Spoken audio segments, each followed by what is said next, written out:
Hi, hello, ನಮಸ್ತೆ. ಎಲ್ಲರೂ ಹೇಗಿದ್ದೀರಾ? ಚೆನ್ನಾಗಿದ್ದೀರಾ ಅಂತ ನಾನು ಅಂದ್ಕೊಂಡಿದ್ದೀನಿ. ಯಾಕಂದರೆ ನಾನು ಚೆನ್ನಾಗಿದ್ದೀನಿ. ಸೊ ಇವತ್ತಿನ ಬಿಗ್ ಬಾಸ್ ಏನು? ಕಿಚ್ಚ ಸುದೀಪ್ ಅವರು ಒಂದು ಇಲ್ಲದ ಜೋಡಿಯನ್ನು ಸೃಷ್ಟಿ ಮಾಡಿದರು. ಸೊ ಅದೇ ಜೋಡಿಗೆ ಇವಾಗ ಬತ್ತಿ ಇಡ್ತಾ ಇದ್ದಾರೆ ಅಂತ ನನಗನ್ನಿಸ್ತಾ ಇದೆ. ಯಾಕಂದರೆ ಸುದೀಪ್ ಅವರಿಗೆ ಮೊದಲಿಂದನೂ ಕಿಚ್ಚ ಅಂದರೆ ಇವರು ನಮ್ಮ ತ್ರಿವಿಕ್ರಮ್ ಅವರು ಮತ್ತು ಭವ್ಯ ಹೇಳ್ತಿದ್ರು ನಮ್ಮಿಬ್ಬರ ನಡುವೆ ಏನಿಲ್ಲ ಏನಿಲ್ಲ ಅಂತ ಹೇಳ್ಬಿಟ್ಟು. ಯಾರ್ಯಾರೆಲ್ಲ ಬಿಗ್ ಬಾಸನ್ನು ಫಸ್ಟಿಂದ ನೋಡ್ತಾ ಇದ್ದಾರೋ ಅವರಿಗೆ ನಾನು ಏನು ಹೇಳ್ತಾ ಇದ್ದೀನಿ ಅಂತ ಅರ್ಥ ಆಗ್ತಾ ಇದೆ. ಸೊ ಇವರೇ ಸೃಷ್ಟಿ ಮಾಡಿದಂತಹ ಒಂದು ಫ್ರೆಂಡ್ಶಿಪ್ಪನ್ನು ಅಥವಾ ಏನೋ ಒಂದನ್ನು ಇವರೇ ಇವಾಗ ಬತ್ತಿ ಇಡ್ತಾ ಇದ್ದಾರೆ. ಸೊ ಇಲ್ಲಿ ಎಷ್ಟು ಬತ್ತಿ ಇಟ್ಟಿದ್ರು ಅಂತ ಹೇಳೋದಾದರೆ, ಅವರ ತ್ರಿವಿಕ್ರಮ್ ಅವರ ತಾಯಿ ಬಂದು ಹೇಳಿದ್ರು, ಭವ್ಯ ಅವ್ರು ನಿನ್ನ ಆಟವನ್ನು ಕಸೀತಾ ಇದ್ದಾರೆ ಅಂತ. ಮೇ ಬಿ ನನಗೆಲ್ಲೋ ಆ ಥರ ಅನಿಸ್ತಾ ಇರಲಿಲ್ಲ. ಮೇ ಬಿ ಗೊತ್ತಿಲ್ಲ ಯಾವ ಆ್ಯಂಗಲಲ್ಲಿ ತ್ರಿವಿಕ್ರಮ್ ಅವರ ತಾಯಿ ಬಂದು ಆ ರೀತಿ ಹೇಳಿದರು ಅಂತ. ಸೊ ಇಲ್ಲಿ ರಜತ್ ಅವರು ತ್ರಿವಿಕ್ರಮ್ ಅವರ ಬಾಡಿಗಾರ್ಡ್ ಆಗ್ತಾ ಇದ್ದಾರೆ, ಶ್ಯಾಡೋದಲ್ಲಿ ಇದ್ದಾರೆ ಅಂತ ನನಗನ್ನಿಸ್ತಾ ಇದೆ. ಯಾಕಂದರೆ ಎಲ್ಲೋ ತ್ರಿವಿಕ್ರಮ್ ಅವ್ರನ್ನ ಗೆಲ್ಲಿಸ್ಲಿಕ್ಕೆ ರಜತ್ ಅವರು ಈ ರೀತಿ ಹೇಳ್ತಾ ಇದ್ದಾರೆ. ಯಾಕಂದರೆ ನಾನು ಯಾಕೆ ತ್ರಿವಿಕ್ರಮ್ ಅವರನ್ನು ಈ ರೀತಿ ಹೇಳ್ತಾ ಇದ್ದೇನೆ ಅಂದರೆ, ಎಲ್ಲೋ ಒಂದು ತೂಕದ ವ್ಯಕ್ತಿ, ತುಂಬ ಒಂದು ಮಾತಾಡುವಾಗ ತುಂಬ ಒಂದು ಮೆಚೂರ್ಡ್ ವ್ಯಕ್ತಿ, ಬರ್ತಾ ಬರ್ತಾ ರಾಯರ ಕುದುರೆ ಕತ್ತೆ ಆಗ್ತಾ ಇದೆ ಅಂತ ಹೇಳ್ತಾರಲ್ವಾ, ಆ ರೀತಿ ಆಯಿತು. ಯಾಕಂದರೆ ಮಂಜು ಅವರ ಜೊತೆ ಬೇಕಂತಲೇ ಫೈಟ್ ಮಾಡ್ತಾ ಇದ್ದಾರೆ ಅಂತ ನನಗನ್ನಿಸ್ತದೆ. ನೋಡಿ, ಮಾತಾಡೋ ರೀತಿ ಬೇರೆ, ಒಂದು ಏಕವಚನದಲ್ಲಿ ಮಾತಾಡೋ ಒಂದು ಲೆವೆಲ್ಗೆ ತ್ರಿವಿಕ್ರಮ್ ಅವರು ಇಳಿದ್ರು ಅನ್ನೋದು ನನಗೆ ತುಂಬ ಬೇಜಾರಾಗ್ತಾ ಇದೆ. ತಪ್ಪಿರ್ಬೋದು, ಮಂಜು ಅವ್ರದ್ದು ತಪ್ಪಿರ್ಬೋದು, ತ್ರಿವಿಕ್ರಮ್ ಅವ್ರದ್ದು ತಪ್ಪಿರ್ಬೋದು, ಬಟ್ ತ್ರಿವಿಕ್ರಮ್ ಅವರು ಇಷ್ಟೊಂದು ಕೆಳಗೆ ಬೀಳ್ತಾರೆ ಅಂತ ನಂಗೆ ಅಂದ್ಕೊಂಡಿರಲಿಲ್ಲ. ಸೊ ಎಲ್ಲವೂ ಅಲ್ಲಲ್ಲ ಕಲ್ಲಲ್ಲ ಆಗುತ್ತೆ ಅಂತ ನನಗೆ 100% ಗೊತ್ತಿತ್ತು, ಬಟ್ ಈ ಥರ ಆಗುತ್ತೆ ಅಂತ ಗೊತ್ತಿರಲಿಲ್ಲ. ಖಳನಾಯಕನಾದ ರಜತ್ ಎಲ್ಲಿ ತನಕ ಒಂದು ಆ್ಯಂಗಲನ್ನು ಇಟ್ಕೊಂಡ್ರು ಅಂತ ಹೇಳೋದಾದರೆ, ಚೈತ್ರ ಕುಂದಾಪುರ ಅವರಿಗೆ ಮತ್ತು ಹನುಮಂತ ಅವರಿಗೆ ಕೊಟ್ಟಾಗ ಭವ್ಯ ಅವರು ನಗ್ತಾ ಇದ್ರು. ಅದೇ ಭವ್ಯ ಅವರಿಗೆ ಖಳನಾಯಕರು ಫಿನಾಲೆ ಟಿಕೆಟ್ ಅದನ್ನು ಕ್ಯಾನ್ಸಲ್ ಮಾಡಿದಾಗ ಅದೇ ಭವ್ಯ ಅವರು ತುಂಬ ಬೇಜಾರಾದರು.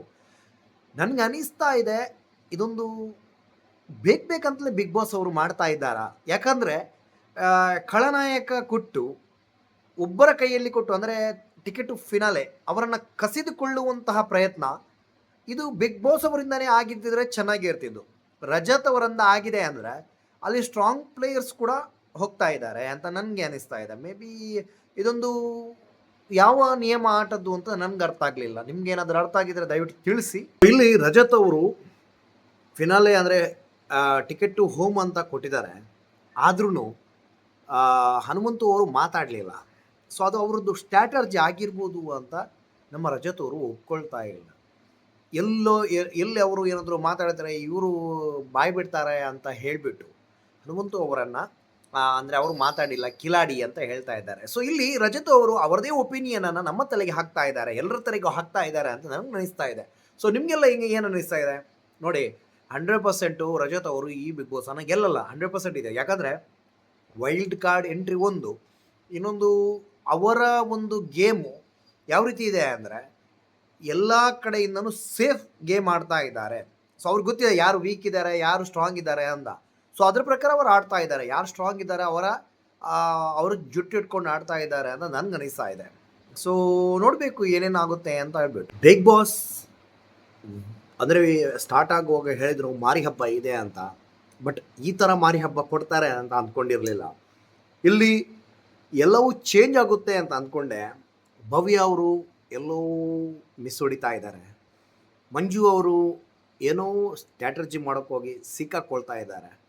ಸೊ ಏನೆಲ್ಲ ಆಗುತ್ತೆ ಏನೆಲ್ಲ ಆಗಲ್ಲ ಅನ್ನೋದು ಬಿಗ್ ಬಾಸ್ ಅವರ ಕೈಯಲ್ಲೇ ಇದೆ ಅಂತ ಸ್ಪಷ್ಟವಾಗಿ ಕಾಣುತ್ತೆ. ಯಾಕಂದರೆ ಬಿಗ್ ಬಾಸ್ ಅವರು ತೀರ್ಮಾನ ಉಸ್ತುವಾರಿಗಳ ಕೈಯಲ್ಲಿ ಕೊಡದೆ ಯಾರಿಗೆ ಬೇಕು ಅವ್ರ ಕೈಗೆ ಕೊಡ್ತಾ ಇದ್ದಾರೆ ಅನ್ನೋ ನನ್ನ ಅನಿಸಿಕೆ ಅಂತ ಕಾಣ್ತಾ ಇದೆ. ಎಲ್ಲೋ ಒಂದು ಲೈಟಾಗಿ ಸ್ವಲ್ಪ ಚೇಂಜ್ ಆಗ್ತಾ ಇದೆ ಗೇಮು ಅಂತ ನನ್ನ ಅನಿಸಿಕೆ.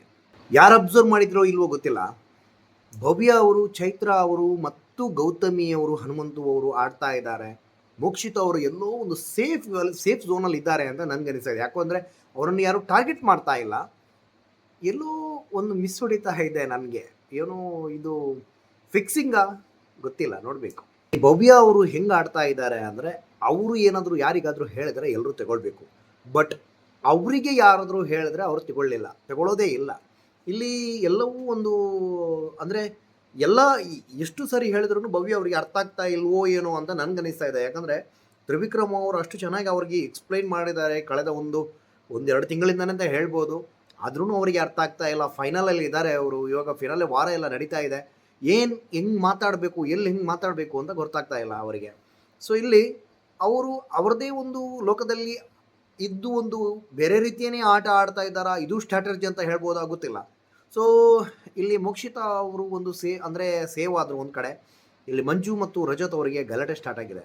ಸೊ ಹೆಂಗೆ ಆಗ್ತಾ ಇದೆ ಅಂದರೆ, ಯಾರು ಸೇಫ್ ಆಗಿ ಆಡ್ತಾ ಇದ್ದಾರೆ ಅಂತ ಹೇಳೋದಾದರೆ, ಒಂದು ಕಡೆ ಹನುಮಂತು, ಒಂದು ಕಡೆ ಧನರಾಜ್ ಅವರು ಕಳೆದ ಸ್ಟಾರ್ಟಿಂಗಲ್ಲಿ 2-3 ವಾರಗಳು ತುಂಬ ಅಂದರೆ ತುಂಬ ಲೋ ಆಗಿದ್ದಂಥ ಕಂಟೆಸ್ಟೆಂಟು ಸೊ ಫೈನಲ್ ತನಕ ತಲುಪಿದ್ದಾರೆ. ಅಂದರೆ ಫೈನಲ್ ಅಂದರೆ 8 ಜನರಲ್ಲಿ ಟಾಪ್ 10ಅಲ್ಲಿ ಇದ್ದಾರೆ ಅಂತ ಹೇಳೋದಾದರೆ ತುಂಬ ಖುಷಿ ಆಗ್ತಾ ಇದೆ. ಯಾಕಂದರೆ ಇವನ್ ನನ್ನ ಹೇಳೋದಾದರೆ ಚೈತ್ರ ಕುಂದಾಪುರ ಅವರಾಗಿರ್ಬೋದು, ಅಥವಾ ಮೋಕ್ಷಿತಾ ಅವರಾಗಿರ್ಬೋದು, ಅಥವಾ ಇವರು ನಮ್ಮ ಧನರಾಜ್ ಅವರಾಗಿರ್ಬೋದು, ಒಂದು ಕಂಪೇರ್ ಮಾಡಿದರೆ ಬೇರೆಯವರಿಗೆ ಇವರು 100% ಟಾಪ್ 10ಅಲ್ಲಿ ಬರೋಕ್ಕಂಥ ಕಂಟೆಸ್ಟೆಂಟ್ಗಳೇ ಅಲ್ಲ ಅಂತ ನಾನು ಹೇಳಿದ್ದೆ.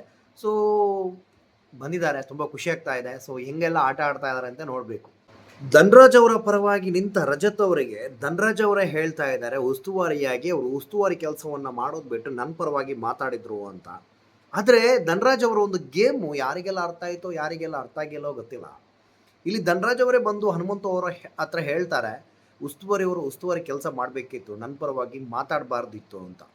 ಅಲ್ಲಿ ಪೌಸ್ ಮಾಡಿದರೆ ಹ್ಯಾಟ್ಸ್ ಆಫ್ ಧನರಾಜ್ ಅವರೇ, ನಿಜವಾಗ್ಲೂ ನನಗೆ ತುಂಬ ಖುಷಿ ಆಯಿತು. ನೆಕ್ಸ್ಟ್ ಮೂಮೆಂಟು ಇದೇ ಧನರಾಜ್ ಅವರು ಬಂದು ರಜತ್ ಅವರ ಹತ್ರ ಮಾತಾಡ್ತಾರೆ, ಹನುಮಂತು ಅವರು ಈ ಥರ ಹೇಳಿದರು ಅಂತ. ರಜತ್ ಅವರು ಹೇಳಲೇ ಇಲ್ಲ, ಅಂದರೆ ಇವರು ಹನುಮಂತು ಅವರು ಆ ರೀತಿ ಹೇಳಲೇ ಇಲ್ಲ. ಧನರಾಜ್ ಅವರು ನೀವೇ ಹೇಳಿಬಿಟ್ಟು ನೀವೇ ಇರತ್ತೆ ಹೇಳಿದ್ರಲ್ವ, ಆಟ ನೀವೂ ಆಡ್ತಾ ಇದ್ದೀರಾ ಅಂತ ಇವಾಗ ಗೊತ್ತಾಯಿತು ಧನರಾಜ್ ಅವರೇ. ಎಲ್ಲಿ ನಾನು ಅಂದ್ಕೊಂಡಿದ್ದೆ ನಿಮ್ಮ ಮುಗ್ಧತೆಯಿಂದ ನೀವು ಏನೋ ಒಂದು ಗೆಲ್ತಾ ಇದ್ದೀರಾ, ಈ ಕಪ್ಪು ಗೆಲ್ಬೋದು ಅಂತ, ಬಟ್ ನೀವು ಒಂದು ಗೇಮ್ ಆಡ್ತಾ ಇದ್ದೀರಾ ಅಂತ ಇವಾಗ ಗೊತ್ತಾಯಿತು ಧನರಾಜ್ ಅವರೇ. ಸೊ ಇಲ್ಲಿ ಒಂದು ಲಾಸ್ಟ್ ಮೂಮೆಂಟಲ್ಲಿ, ಅಂದರೆ ಮೋಕ್ಷಿತ್ ಅವರು ಗೆದ್ದ ಟಾಸ್ಕ್, ಅಂದರೆ ಆ ಒಂದು ಮೂಮೆಂಟಲ್ಲಿ ಎಲ್ಲರೂ ತುಂಬ ಚೆನ್ನಾಗಿ ಆಡಿದರು ಅಂತ ನನಗೆ ಅನಿಸ್ತಾ ಇದೆ. ಹನುಮಂತು ಅವರು ಎಲ್ಲರನ್ನೂ ಆಟ ಆಡಿಸಿದ್ರು ಅಂತ ನನಗೆ ತುಂಬ ಚೆನ್ನಾಗಿ ಅನಿಸ್ತಾ ಇದೆ. ಯಾಕಂದರೆ ಆ ಒಂದು ಗೇಮ್ ಆ್ಯಕ್ಚುಲಿ ಡಿಸೈನ್ ಮಾಡಿದ್ದೇ ಆ ರೀತಿ. ಆದರೆ ಫಸ್ಟ್ ಎಲ್ಲೋ ಗೌತಮಿ ಅವರು ಎಲ್ಲೋ ಒಂದು ಕಡೆ ಮುಟ್ಬೇಕಂತ ಇಲ್ಲ, ಆ ರೀತಿ ಮಾಡಬೇಕಂತ ಇಲ್ಲ, ಈ ರೀತಿ ಮಾಡಬೇಕಂತ ಇಲ್ಲ ಅನ್ನೋ ಅವರದ್ದೇ ಒಂದು ಇದನ್ನು ಹಾಕ್ಬಿಟ್ಟು ಚೌಕಟ್ಟು ಹಾಕಿಬಿಟ್ರು ಅಂತ ನನಗೆ ಅನಿಸ್ತಾ ಇದೆ. ಸೊ ಅಟ್ ದ ಮೂಮೆಂಟ್ 3ನೇ ರೌಂಡಲ್ಲಿ ತುಂಬ ಚೆನ್ನಾಗಿ ಆಡಿದರು ಅಂತ ನನ್ನ ಪರ್ಸ್ನಲ್ ಒಪಿನಿಯನು. ಸೊ ಎಲ್ಲವೂ ಒಂದು ಚದುರಂಗದ ಆಟದ ರೀತಿ ಇದೆ ಇಲ್ಲಿ. ಯಾಕಂದರೆ ಹನುಮಂತು ಅವರು ಹೊರಗಡೆ ಬಂದಾಗ ಮೋಕ್ಷಿತ್ ಅವರು ನಾಮಿನೇಟ್ ಮಾಡ್ತಾರೆ, ನಾಳೆದೊಂದು ಪ್ರೋಮೋ ತೋರಿಸ್ತಾರೆ, ಆ ಪ್ರೋಮೋದಲ್ಲಿ ಇನ್ನೊಂದು ಚೆನ್ನಾಗಿದೆ. ಸೊ ಗೊತ್ತಿಲ್ಲ ಏನೇನಾಗುತ್ತೆ ಅಂತ. ಬಿಗ್ ಬಾಸ್ ಹೇಳ್ದಾಗೆ ಮಾರಿ ಹಬ್ಬ ಸ್ಟಾರ್ಟ್ ಆಗಿದೆ. ಯಾರು ಊಟ ಮಾಡ್ತಾರೆ, ಯಾರು ಕುರಿ ಹಾಕ್ತಾರೆ, ಯಾರು ಬಲಿ ಹಾಕ್ತಾರೆ ಅಂತ ನೋಡಬೇಕು.